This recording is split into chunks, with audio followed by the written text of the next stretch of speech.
Chapter 1: Rebirth. As I regained consciousness, soft, melodious music played in the background.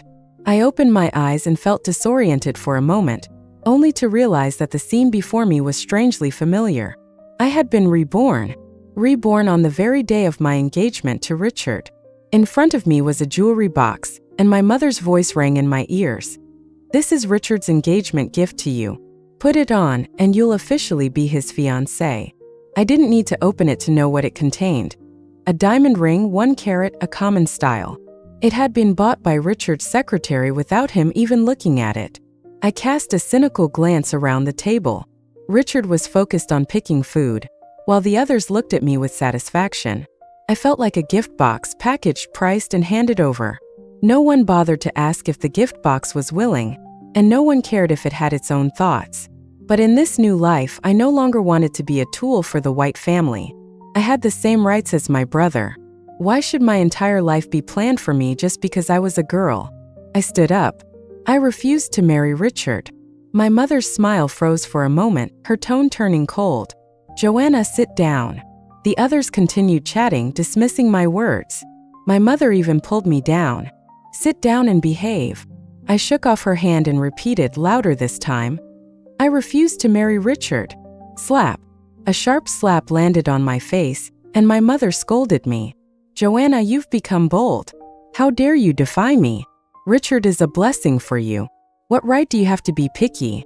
I'm telling you, whether you want to or not, you'll marry him." I clenched my fists, my nails digging into my palms, but I didn't feel the pain. I stared fiercely at my mother. She had always used family ties to control me, forcing me to live the life she had planned. But did she truly care about me? Her love had always been reserved for her son, Ryan White.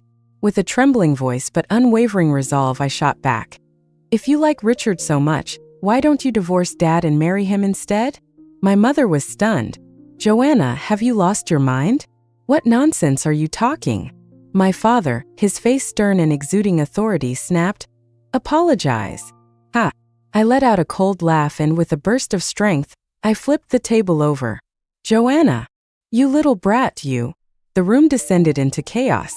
My father, his face dark with rage, tried to strike me, while Richard's father tried to calm him down.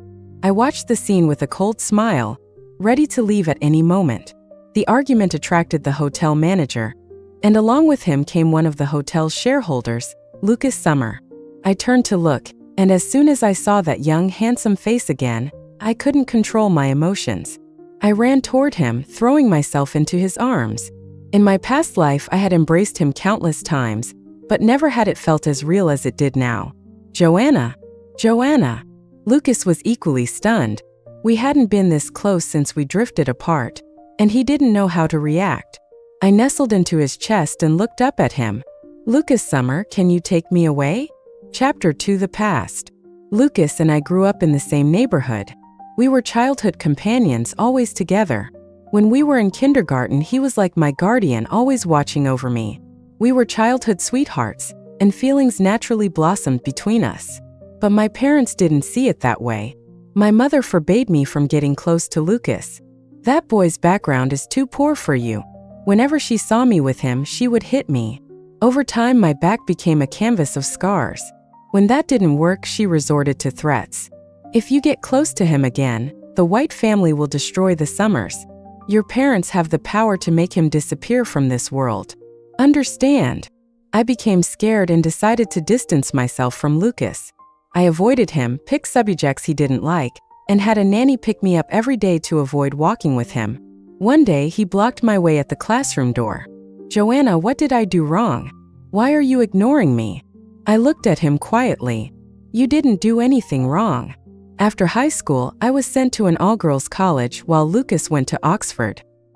He went abroad to study, while I remained trapped in the White family's expectations, waiting for the day I would fulfill my purpose after graduation. Even though we were far apart, I couldn't help but think about him. After graduation, Lucas returned to China to start his own business, reportedly very busy. Meanwhile, I followed my parents' plans and got engaged to Richard, a wealthy heir.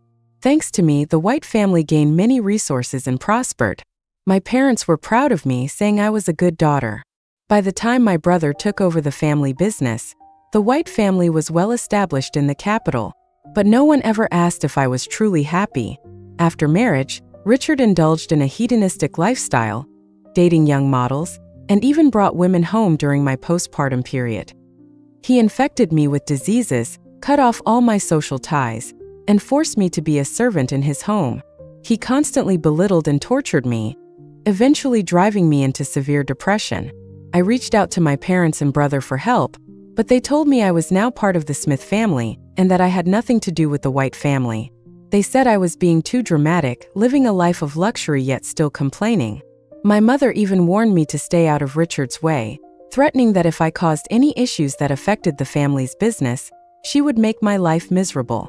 One evening I stood on the rooftop, my hair disheveled, my clothes torn, crying in despair. That was when I jumped. I lost my life, but my soul didn't dissipate. It lingered beside my body, watching as passersby screamed, called the police, and dialed 911. The first person to arrive wasn't Richard, nor my family. It was Lucas Summer. My body was mangled beyond recognition. He was almost cold as he handled my remains and notified my family. As my body was placed in a body bag, he suddenly pushed the staff aside and touched my broken face.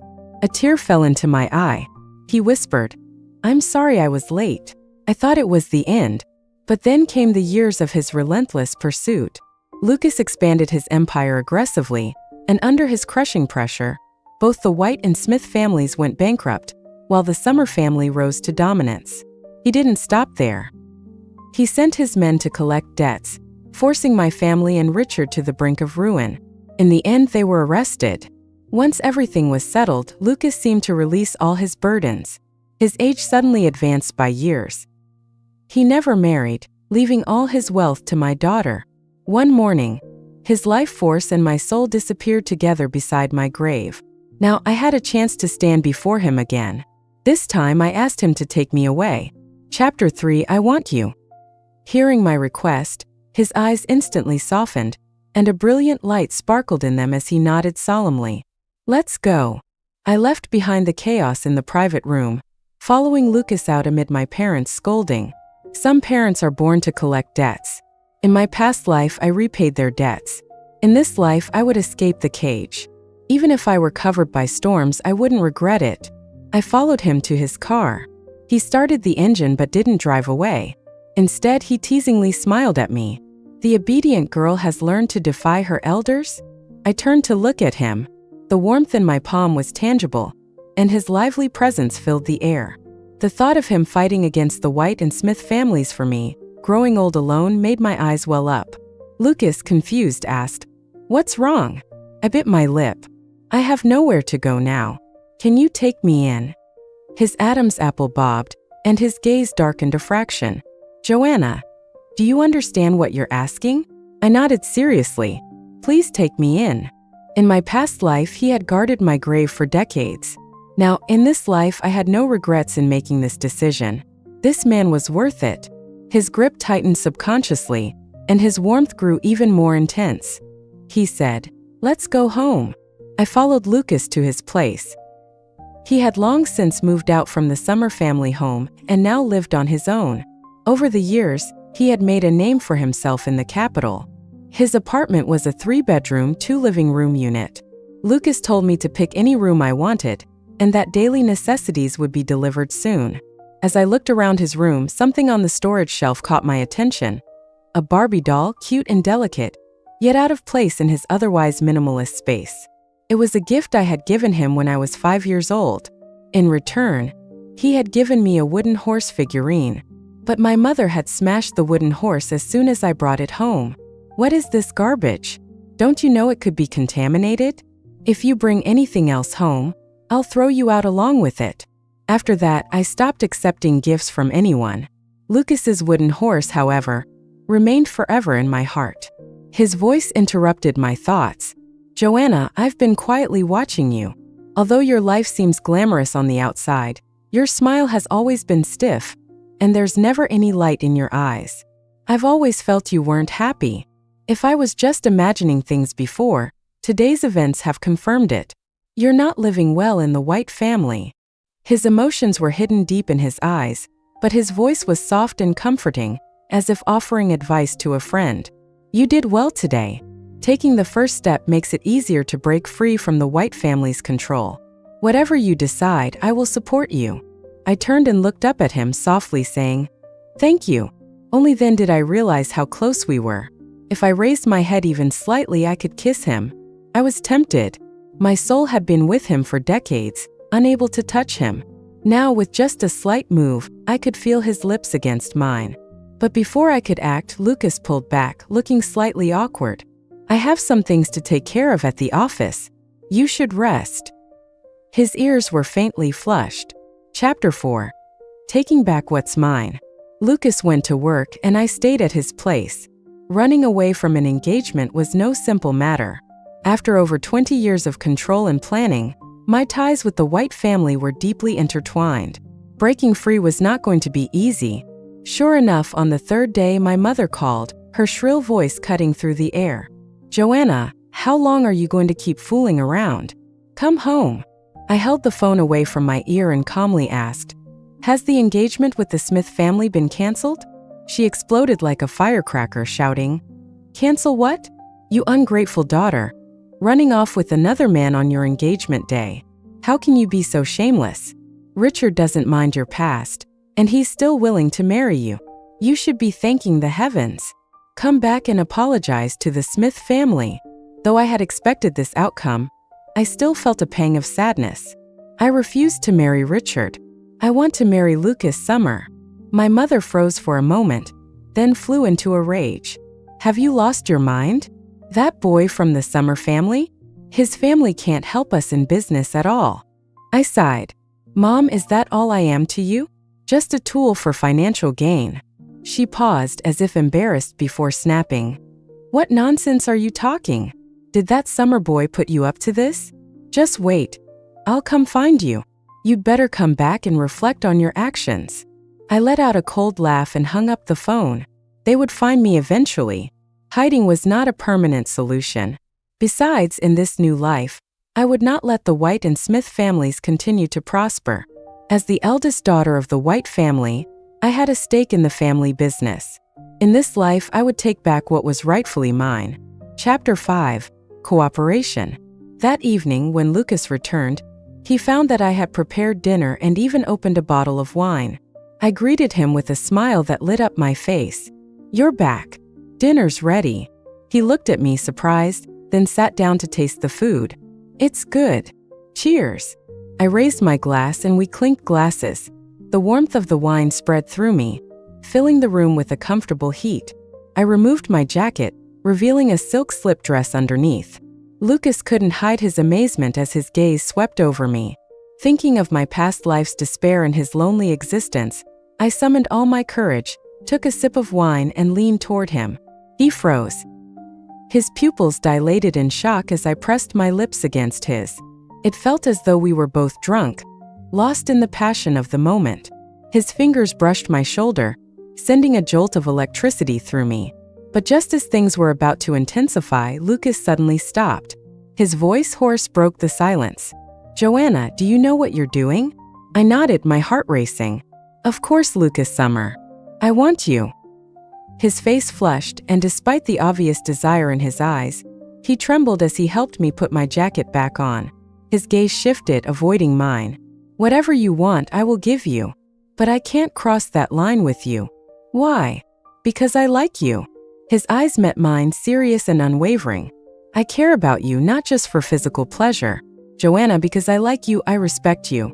I'll wait until you give me your heart completely. If you don't, I'd rather be your friend for life. This fool, my heart has belonged to you for so long." I knew that no matter what I said now, he wouldn't believe me. But that didn't matter. We had all the time in the world. I needed his help, his cooperation. And so, I told him my plan.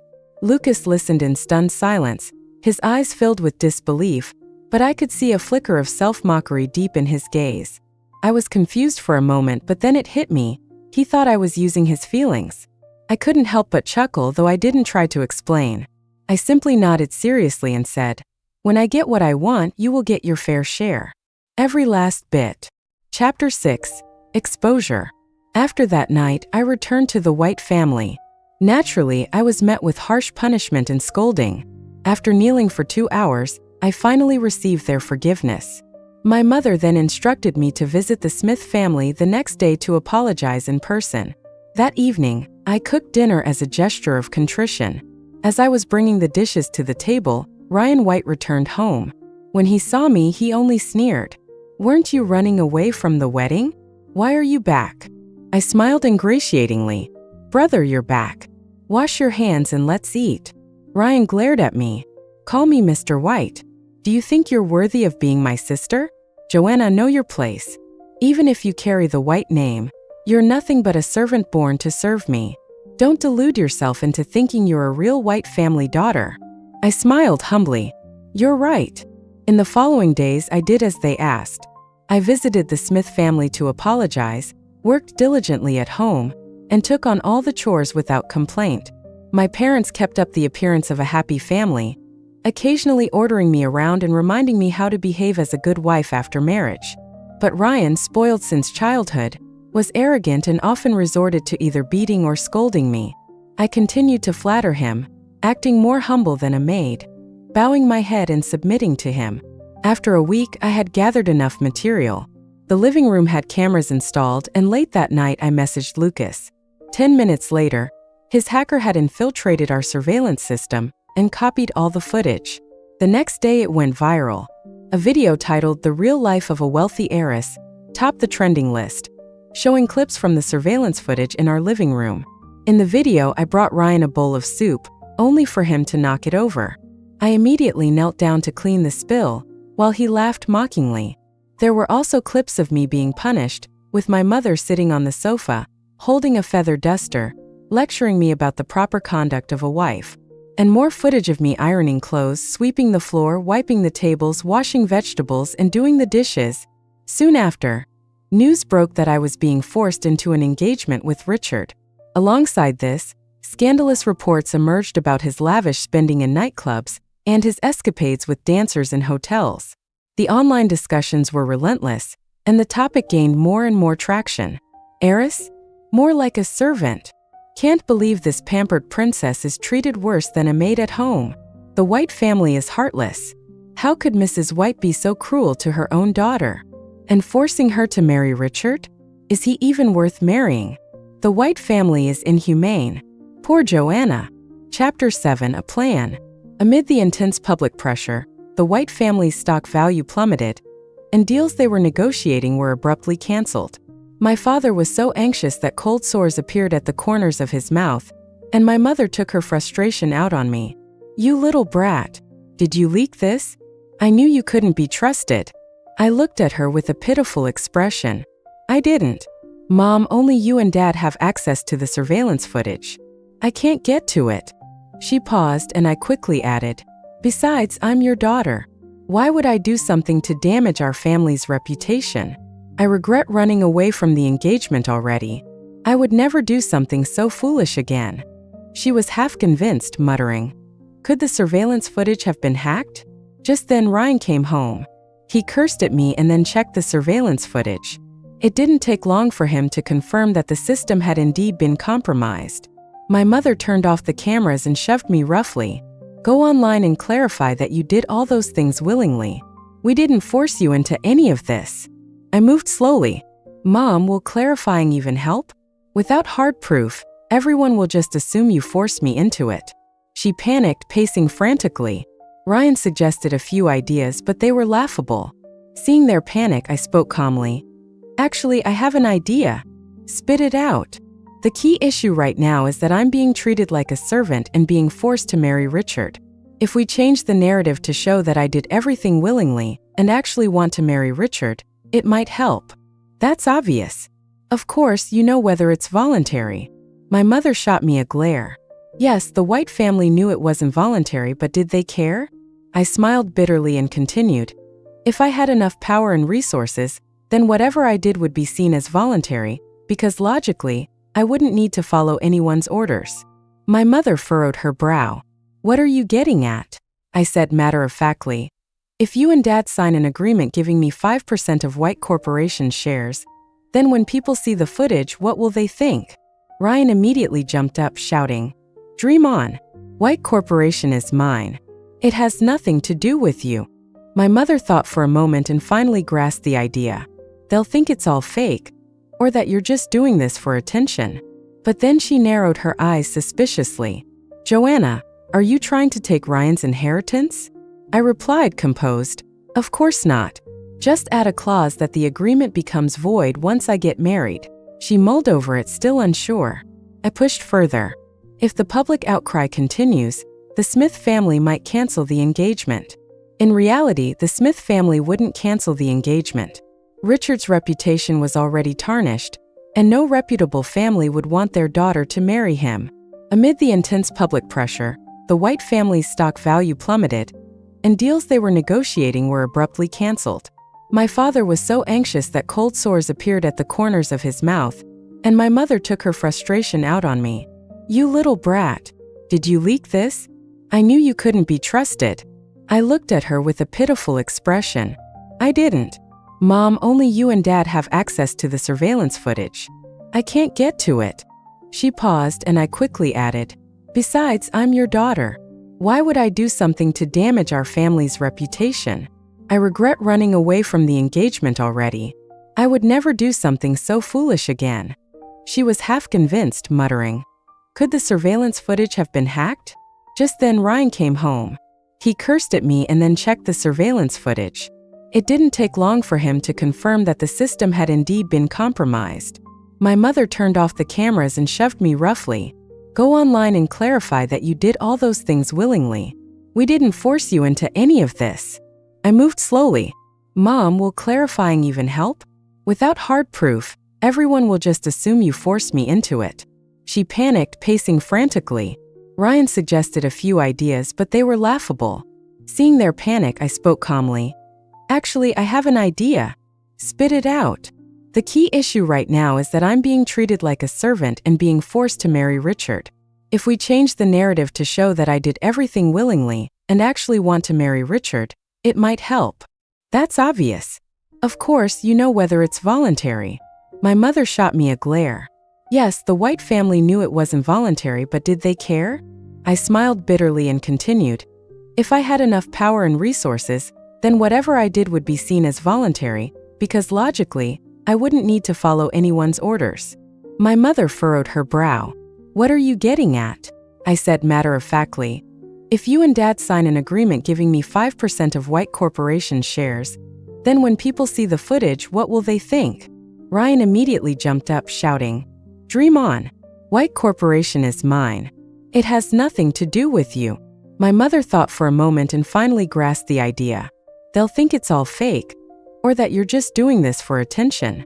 But then she narrowed her eyes suspiciously. "Joanna, are you trying to take Ryan's inheritance?" I replied, composed, "Of course not. Just add a clause that the agreement becomes void once I get married." She mulled over it, still unsure. I pushed further. "If the public outcry continues, the Smith family might cancel the engagement." In reality, the Smith family wouldn't cancel the engagement. Richard's reputation was already tarnished, and no reputable family would want their daughter to marry him. But my mother, frazzled by the crisis, grew even more anxious and immediately called my father. Amid the intense public pressure, the White family's stock value plummeted, and deals they were negotiating were abruptly canceled.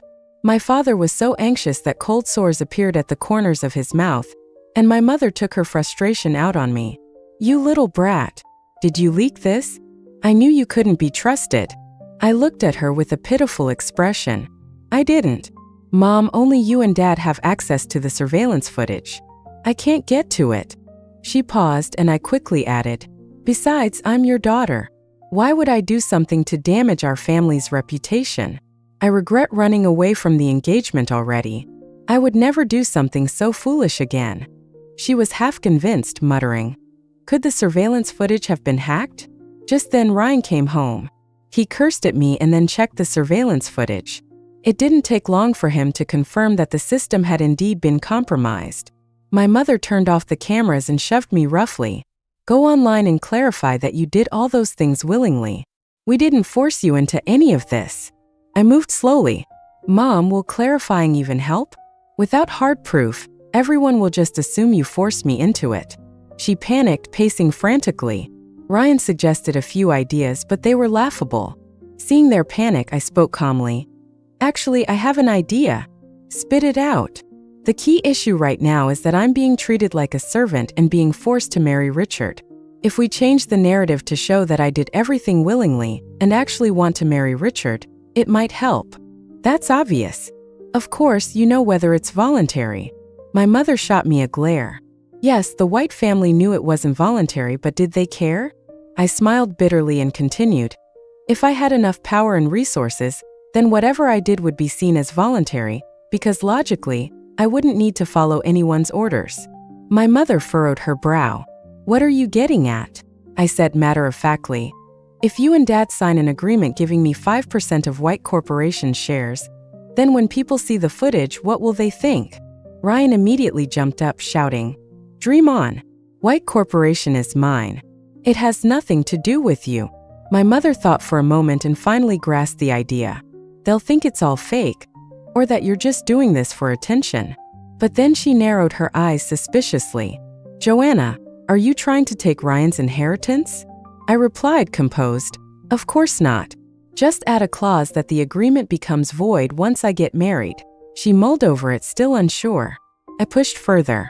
If the public outcry continues, the Smith family might cancel the engagement. In reality, the Smith family wouldn't cancel the engagement.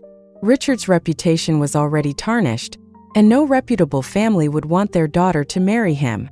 But my mother, frazzled by the crisis, grew even more anxious and immediately called my father. Chapter 8. Signing the agreement. A few hours later, my parents made their final decision to sign the agreement.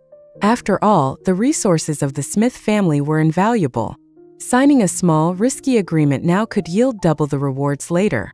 However, they still didn't fully trust me and demanded that I spend one night with Richard first, to make sure the deal was sealed. My father looked at me with a cold, appraising stare. Joanna, don't blame us for being harsh. Marrying Richard is good for everyone. I lowered my head obediently. I understand, Dad. That night, Richard was at a nightclub partying. After finding out his location, my father had a driver take me there. When I got out of the car, the driver reminded me, Miss, our people will be watching. You must find Mr. Smith. I sneered. Got it. They were afraid I might run away again. But the plan wasn't over. I wouldn't leave so easily. In the most luxurious VIP section, I found Richard, who was drinking and laughing with a beautiful woman. As soon as he saw me, he roughly pulled me to his side. Come on, Miss White, have a drink. He forced whiskey down my throat, making me choke. His friends leered and laughed. He held me tighter, boasting, My fiancée, the pure little bunny. Isn't she adorable? I suppressed my nausea and handed him a room key, whispering in his ear, I'll be waiting for you in the room. Richard froze, then his eyes lit up. I kissed his cheek and patted his chest with a suggestive smile before walking away. I went straight to the bathroom to vomit. Chapter 9. Unease. I hadn't even finished throwing up when someone pushed the door open and locked it behind them. Seeing who it was, my heart leaped with joy. I rushed into his arms. What are you doing here? Lucas instinctively caught me, his tone dark. Your plan is too risky. I couldn't sit back and watch. I too felt a little fearful, but his presence reassured me. I clutched his hand tightly, speaking seriously. Don't worry. I'll take care of myself and stay safe. Lucas's lips parted, but instead of speaking, he pulled me into a tight embrace. Time was short, and after exchanging a few brief words, we knew we had to part. Before leaving, he grabbed me again. His eyes, deep and filled with stars, glinted. Joanna, once you take this step, there's no turning back. I smiled softly. Of course. His gaze turned even more intense. Then I'll hold on to you and never let go. Summoning all my courage, I kissed him briefly on the lips. I wouldn't want it any other way. His passion ignited, and he pulled me close, swallowing the rest of my words in a fiery kiss. Chapter 10. Cold Smile. After our heated kiss, we went our separate ways. I went to the reserved suite, dimming the lights to create a soft, hazy atmosphere, waiting for Richard. He arrived shortly after. Why is it so dark? He grumbled and reached for the light switch. I quickly intercepted him. No, Richard, the bright lights make me shy. He laughed, satisfied with my bashfulness. I heard from your father that you're still a virgin. Is that true? Disgusting. Suppressing my revulsion, I picked up a glass of wine. Yes, I have no experience. Can you be gentle? Don't worry, I'll be very gentle. Richard, unsuspecting, downed the wine in one gulp. Things went smoother than I expected. Richard, a seasoned playboy, loved the thrill of conquest and couldn't wait to get started. Feigning shyness, I suggested he take a shower first. By the time he finished, the drug in the wine had taken effect, leaving him dazed with only one thought: to conquer the woman in bed. But the woman in bed had been swapped with someone I had hidden in the closet earlier. She wore the same nightgown as me and had a similar build and voice. In his drug state, Richard couldn't tell the difference. After it was over, the woman left with her payment. I looked at the sleeping Richard and finally let out a cold smile. Chapter 11: Disappearance. The next morning, Richard woke up to find me gone. Of course, I left him a handwritten note and a bloodstain on the sheets. Back home, my father called Richard to confirm everything before signing the agreement with a smile. My mother warned me, "Now that you have shares, remember, the agreement becomes void once you get married. Don't covet what's not yours." Yes, Mom. I obediently nodded and signed the share transfer agreement. With the agreement in hand, I immediately posted a clarification video online, as they had instructed. Only then did my parents relax, praising me for being a good daughter.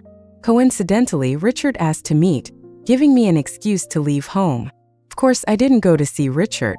Instead, I went to Lucas's place. He frowned. "The negative comments about you online are increasing. Your clarification video had a big impact." It doesn't matter. After my past life's experiences, I no longer cared about public opinion. Besides, I planned to use this fire to burn even brighter. Now the real counterattack began. I started contacting various people, including journalists, company shareholders, gossip reporters, and White family's business partners. Time was tight, and I worked tirelessly collecting evidence and finding witnesses. Lucas could help gather data, but most of the work fell on me. In my past life, I was his burden. In this life, I wanted to stand by his side with my own strength.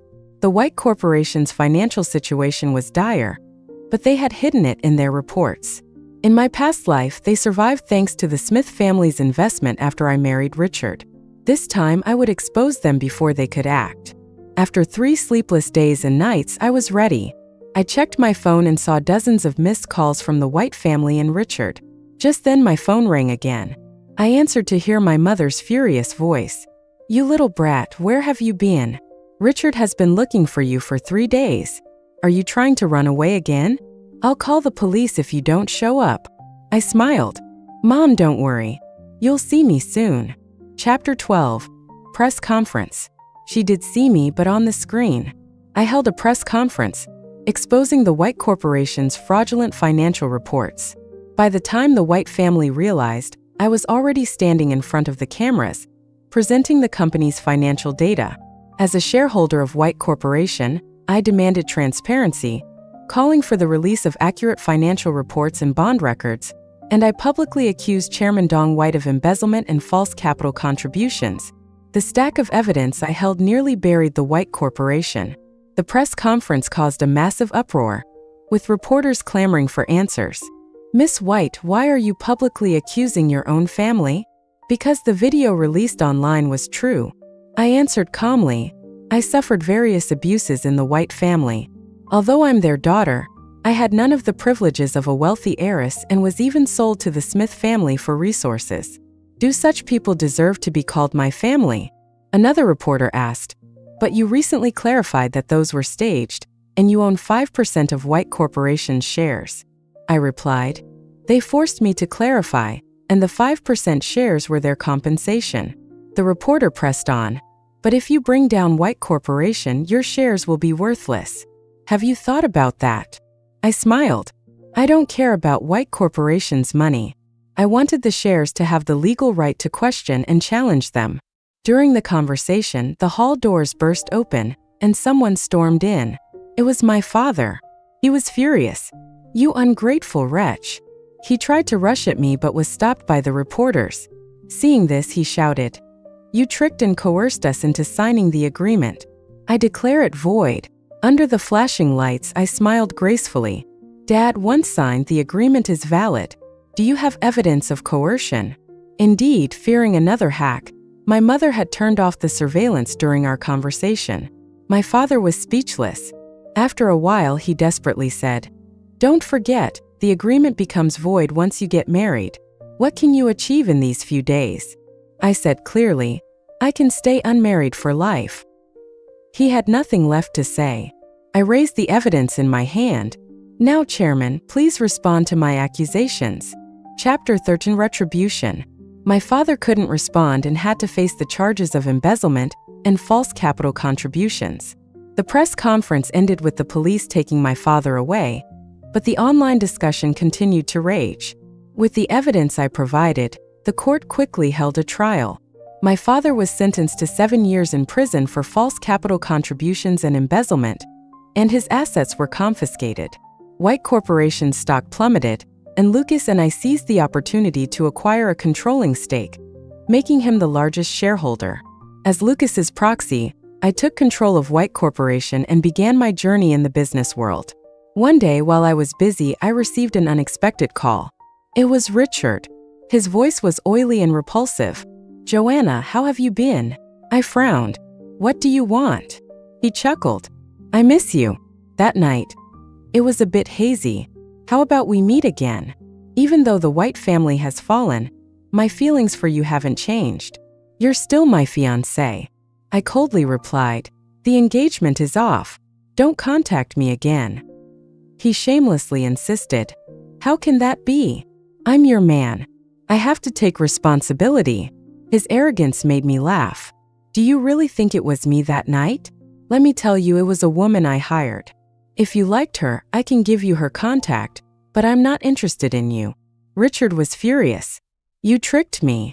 Mr. Smith, instead of throwing a tantrum, you should get a health check. Your promiscuity will catch up with you." I hung up. The woman I hired had HIV. Whether he contracted it was up to fate. In my past life, Richard's promiscuity infected me with diseases. This time I took preemptive action. He could deal with the consequences. Chapter 14: Karma. I gradually established myself at White Corporation, gaining the demeanor of a true leader. 6 months later, at a shareholders' meeting, I won by a significant margin and was elected the new chairman of White Corporation. Under my leadership, the company shed its old ways. The employees worked hard, united, and the company quickly turned around. In this life, I walked a completely different path. My family, however, paid the price for their greed and cruelty. My mother tried to visit me at the company several times but was turned away by security. One day after work, I saw her waiting outside. With my father's imprisonment, the family had exhausted their savings and were struggling. Seeing me, my mother put on a smile and approached. She looked haggard, her clothes worn, and her face bore a suspicious red mark. "Joanna, you've had a long day. Come home for dinner. Your brother misses you." I looked at her like a stranger. "Sorry, I have plans." She lowered her head, then hesitantly said, "Actually, I came to ask for your help. We're in a difficult situation." I cut her off coldly. "What does that have to do with me? You said the White family had nothing to do with me. Even if you're struggling, it has nothing to do with me, right?" She cried, "You're my daughter. When you forced me to marry Richard, I wasn't." I walked past her to a waiting car. Lucas got out and opened the passenger door for me. We didn't leave immediately but watched through the window. Soon, a burly figure approached and started beating my mother. "You're useless. Can't even get money." She cried and apologized. "I'm sorry. Ryan, give me another chance. I'll get the money from your sister." They left, her cries echoing in the night. Lucas asked, "Does it hurt?" I shook my head. "Not at all." Chapter 15: The Truth. In my past life, when I stood on the rooftop crying in despair, I had thought of jumping but held back. But then, Ryan White arrived after my call for help. He wasn't there to save me but to demand money. "Hurry up and give me money. As much as you have. 10,000, 8,000, whatever." If you don't have it, call your husband. I held back my tears, still concerned for him. Ryan, why do you need so much money? He was impatient. None of your business. Just give it to me. I took out my bank card, but as I handed it over, he said, just gambling. I'll win it back soon. You gamble. I immediately withdrew the card. Ryan panicked. Give it to me. When I refused, he lunged at me. He was tall and strong, easily snatching the card. Before leaving, he shoved me. You're so annoying. His push made me lose my balance and I fell from the rooftop. Ryan was terrified and ran home instead of gambling. My parents knew he had pushed me but chose to stay silent. They loved their only son so much that they would rather let their daughter die unjustly than expose his crime. So in this life, I wanted to see how my mother would continue to favor Ryan. I ignored their plight, only having my assistant update me on their situation. Ryan continued to gamble. My mother went to the casino to find him, only to be thrown out and injure her back. She was hospitalized for a day before being forced out due to lack of money. Her only son was nowhere to be found. The once noble Mrs. White was now reduced to begging for food. I focused on my work. Having changed my fate, I intended to enjoy it and cherish everything and everyone I had. A year later, I had accumulated enough capital. One day, Lucas picked me up from work and took me to a hotel. On the rooftop, balloons floated in the air, surrounded by candles, roses, and fireworks. Though cliché, it was still heartwarming. He wore a tuxedo, looking handsome as he approached with a large diamond ring. Joanna, will you give me a title? His usually cool voice carried a hint of pleading. Meeting his expectant gaze, I nodded. I no longer needed the 5% shares of White Corporation to secure my position. Lucas, overjoyed, hugged me, burying his face in my neck, his voice trembling. I thought you'd never marry. I kissed his ear. Lucas, you're worth more than that 5%. On the day we announced our engagement, Ryan White died.